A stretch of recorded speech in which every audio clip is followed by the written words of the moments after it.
नागपुर के वाटोड़ा इलाके से एक बड़ी खबर सामने आ रही है, जहां पुलिस ने एक चाय दुकानदार से हफ्ता वसूली और जान से मारने की धमकी देने वाले आरोपी को सलाखों के पीछे पहुंचा दिया है। घटना वाटोड़ा थाना क्षेत्र के खरबी इलाके की है। यहाँ पायल वाइन शॉप के पास स्थित कंफर्ट ऑफ चाय नंबर 2 के मालिक 74 वर्षीय बुजुर्ग किशोर नारायण गुरव को आरोपियों ने अपना निशाना बनाया। पुलिस के मुताबिक आरोपी सचिन रूपचंद वासनिक और उसके साथी प्रणय बेसरकर ने मिलकर पीड़ित की दुकान में घुसकर जमकर हंगामा किया।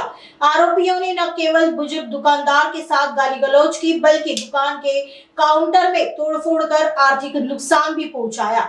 हैरानी की बात यह है कि आरोपियों ने दुकानदार से धौंस जमाते हुए कहा कि अगर उन्हें अपनी दुकान सलामत चलानी है तो हर महीने 5,000 रुपए का हफ्ता यानी खंडनी देनी होगी। पैसे न देने पर आरोपियों ने बुजुर्ग को जान से मारने की भी धमकी दी। इस मामले की गंभीरता को देखते हुए वाटोड़ा पुलिस ने तुरंत एक्शन लिया। पुलिस ने कार्रवाई करते हुए मुख्य आरोपी सचिन वासनिक को गिरफ्तार कर लिया है, जबकि दूसरे आरोपी की तलाश जारी है।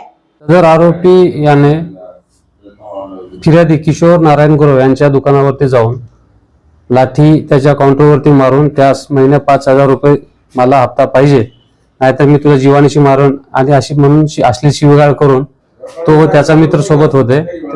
या दोघांनी मिळून त्यांना अशा प्रकारे धमकी देऊन तिथून निघून गेले।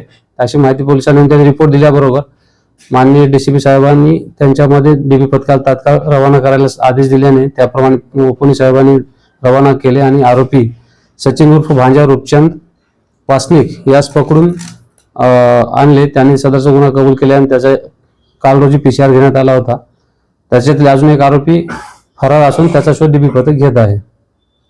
रेकॉर्डवरीलच आरोपी आहे, याच्यावर जवळपास 20-25 गुन्हे आहेत, शरीराविरुद्ध व मालाविरुद्धचे गुन्हे आहेत त्याच्यावर, आणि त्यांनी महिन्या 5,000ची मागणी त्यांनी खंडित टाईप मध्ये केलेली आहे धमकी देऊन।